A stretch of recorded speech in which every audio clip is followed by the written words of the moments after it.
السلام عليكم. بعد ما خلصنا اول سيكشن مع بعض اللي هو الهوم، يلا بينا نبدأ بقى في السيكشن التاني اللي هو الاباوت. السيكشن ده بيتقسم نصين، ناحية فيها صورة وناحية فيها كلام. علشان نعمل الشكل ده هنحتاج نعمل ديف كبير يكون هو الكونتينر الاساسي، وجواه نحط ديف خاص بالصورة وديف تاني خاص بالكلام. الفكرة اننا بنقسم المحتوى عشان نتحكم فيه بسهولة في التصميم. يلا نبدأ ونشوف هنعمل ده ازاي. دلوقتي بقى علشان ننظم شغلنا ونبقى عارفين ان الكود اللي جاي ده خاص بالاباوت، هنكتب كده كومنت في ال HTML ونحدد فيه بداية ونهاية السكشن.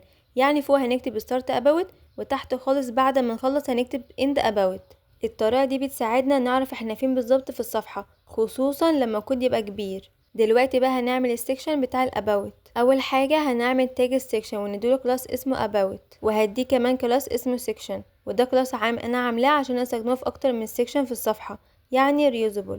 وكمان اي دي برضو اسمه about عشان نقدر نوصله بسهولة من اللينكات. جواه بقى هنعمل div ونديله كلاس اسمه about container، وده الكلاس اللي هيبقى خاص بتنسيق محتوى الاباوت. وكمان هديه كلاس تاني اسمه container علشان يبقى ليه نفس العرض اللي بنمشي عليه في باقي الصفحة. وكلاس كمان اسمه grid عشان نعرض الصورة والكلام جنب بعض بشكل مرن. دلوقتي بقى عاوزين نبدأ نحط الصورة بتاعة الاباوت، فاحنا هنعمل div جديد جواه ونديله كلاس اسمه about image wrapper، وده علشان نتحكم في شكل الصورة حوالينها. وجوه الديف ده هنضيف تاج الايمج ونديله كلاس اسمه about image. وفي السورس هنكتب مسار الصورة اللي هو images/about، لان الصورة عندنا في فولدر اسمه images واسم الصورة نفسه اسمه about، فاحنا بنكتب المسار كده. ودلوقتي بقى هنعمل الجزء التاني من السكشن اللي هو الكلام اللي هيبقى على يمين الصورة. هنعمل ديف جديد ونديله كلاس اسمه about content، وده اللي هنحط فيه كل المحتوى النصي. هنعمل بقى تاج ال H2 ونديله كلاس اسمه section title، وجواه هنكتب العنوان الرئيسي ده. بس في فكرة هنا، احنا عايزين نظهر فوق العنوان ده كلمتين صغيرين كده يوضحوا هو بيتكلم عن ايه، زي مثلا who am I. بس بدل ما نكتب الكلمتين دول مباشرة في الصفحة، احنا هنستخدم data attribute اللي هو data title ونكتب فيه الكلمتين دول. وبعد كده هنستخدم ال before في CSS عشان نعرض النص ده فوق العنوان كأنه عنوان صغير او ليبل. والكلمة اللي احنا بنكتبها في الداتا تايتل مش بتظهر لوحدها في الصفحة، لازم نستخدم معاها CSS. بعد ما كتبنا العنوان دلوقتي بقى هنضيف فقرة تعريفية عننا، وده بنعمله باستخدام تاج الباراجراف اللي هو البي. هنديله بقى كلاس اسمه about description ونكتب جواه الكلام اللي بيعبر عننا او بيشرح فكرة السكشن.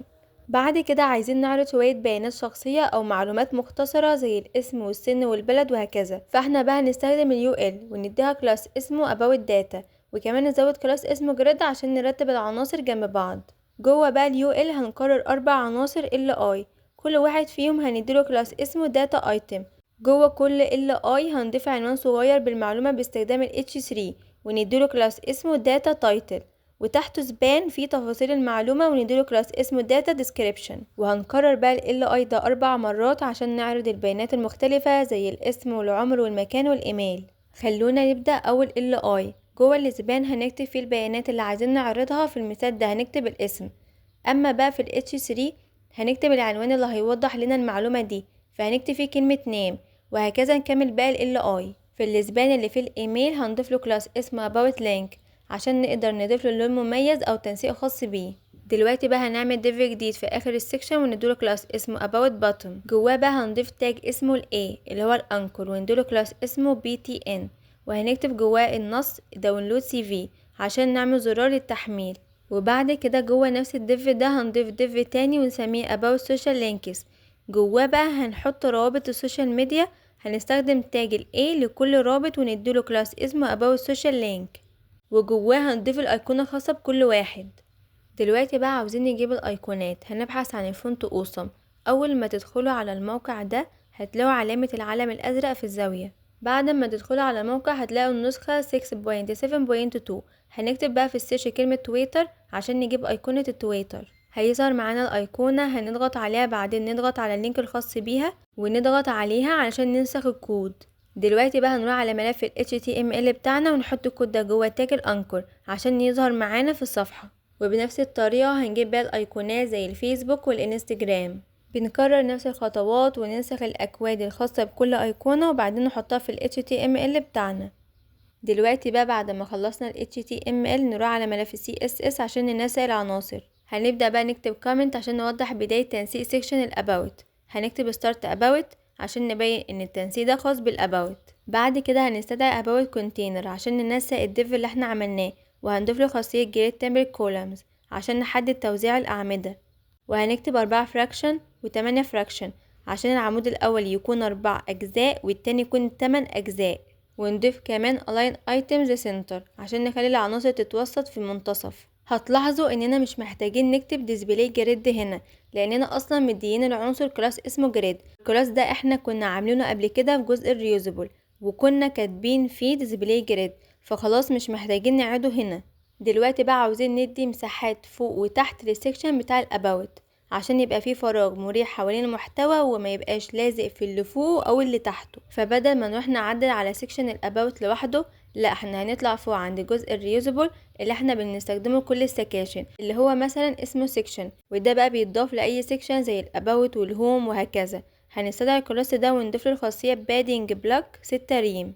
يعني ايه؟ يعني بنديله بادنج مسافه داخليه من فوق ومن تحت 6 ريم. كلمه بادنج بلوك معناها انها بتأثر على الاتجاه الرأسي بس، توب وبوتوم. ولما نروح نبص على الصفحة هنلاقي ان السكشن كله بقى فيه مسافة حلوة من فوق ومن تحت، فالمحتوى بقى منظم اكتر. دلوقتي بقى هنستدعي الصورة اللي هي about image، وهنستخدم معاها خاصية اسمها clip path. والخاصية دي بقى بتخلينا نقص الشكل بتاع العنصر بطريقة معينة، يعني كأننا بنعمل عليها ماسك او شكل مخصص.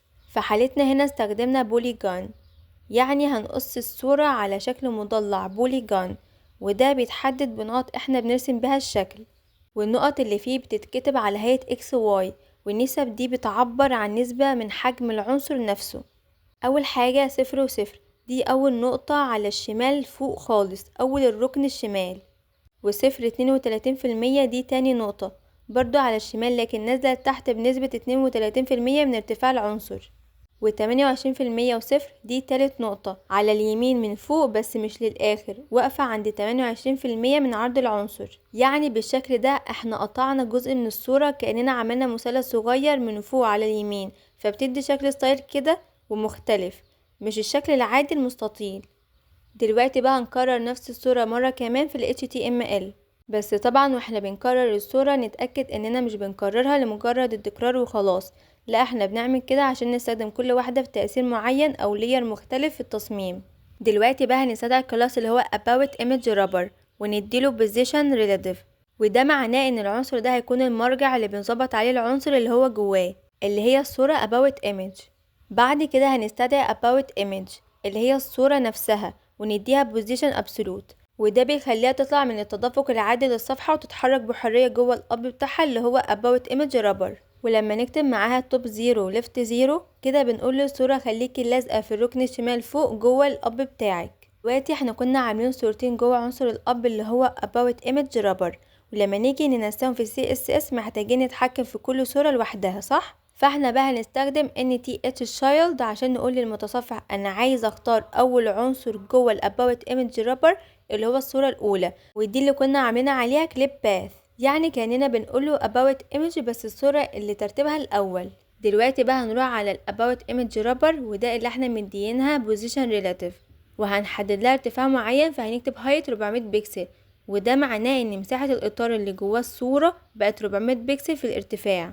بعد كده هنروح على about image اللي احنا اصلا مدينها position absolute ونديها height 100% علشان تاخد نفس الارتفاع اللي هو حواليها اللي هو 400 بكسل اللي احنا حددناه. وكمان هنديها خاصية object fit cover، وده بيخلي الصورة تملى المساحة كلها من غير ما تتشوه وتحافظ على ابعادها، ولو في جزء منها بيطلع بره مش مشكلة، المهم تفضل مالية الاطار بشكل كويس.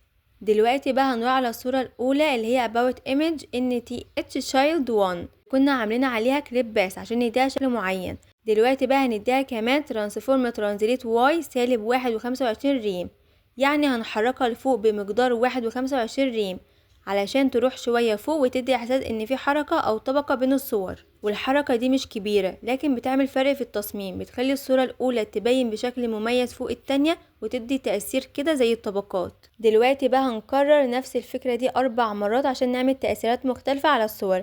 هنغير NTH child في كل مرة عشان نحدد الصورة اللي عايزين نطبق عليها التعديل. هنبدأ نغير NTH child 2 يعني الصورة التانية، وبعد كده هنغير كليب باث ونخليها بالقيم دي، وده هيدينا شكل جديد للصورة، يعني هيتقص بطريقة مختلفة عن الصورة الأولى. وكمان هنضيف الترانزليت واي، هنغيرها للسالب 0.75 ريم علشان نحرك الصورة فوق شوية. كل ده بنعمله علشان نعمل تأثير الطبقات بين الصور. هنعمل نفس الكلام مع الصورة التالتة والصورة الرابعة، هنغير بس NTH Child ونعدل القيم على حسب كل صورة. يعني للصورة التالتة هنعمل NTH Child 3 ونغير الكليب باث والقيم بتاعتها زي ما عملنا في التانية، وكمان هنغير الترانسفورم عشان الصورة تبقى متحركة بشكل مختلف عن التانية. وبعدين للصورة الرابعة هنغير NTH Child 4 ونطبق نفس الفكرة مع تغيير القيم حسب ما احنا عايزين. دلوقتي بقى هنروح على ملف ال HTML ونخلي عدد الصور يبقى 4 صور. هنكرر نفس الكود الصورة دي مرتين عشان يبقى 4 صور جوه ال About Image Wrapper. وكده يبقى ضفنا 4 صور، وكل صورة هتطبق عليها التأثيرات اللي احنا عملناها في CSS. احنا كده عملنا نفس الشكل.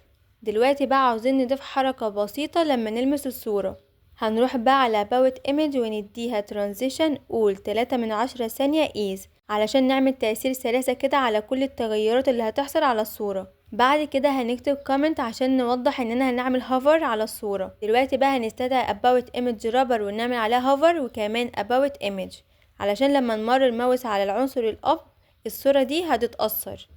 وهندي كمان Transform Translate Y 0، يعني هنخليها ترجع لمكانها الطبيعي بعد ما كانت متحركة لفوق شوية. شايفين هنا لما نلمس الصورة بيحصل ان الصورة بترجع لمكانها بشكل ناعم وسلس. دلوقتي احنا عملنا تأثيرات حركة على الصورة وكأنها طبقات فوق بعض. شايفين الصورة هنا بتتحرك شوية لفوق وبعدين ترجع لمكانها لما نمرر الماوس عليها. التأثير ده بيخلي الصور تظهر وكأنها طبقات، وكل طبقة بتتحرك بشكل مختلف عن التانية، بتدي احساس بالعمق او البعد. يعني هنا عندنا مجموعة من الصور وكل صورة ليها تأثير حركة خاص بيها، فبتكون وكأنها طبقات كل طبقة فوق التانية. وبكده نكون خلصنا مع بعض الجزء الأول من الأباوت سيكشن وتعلمنا ازاي نعمل تأثيرات على الصور بشكل كويس. في الفيديو الجاي ان شاء الله هنتعلم مع بعض ازاي ننسق الجزء التاني من الأباوت سيكشن وهنضيف النصوص والمحتوى بطريقة منظمة.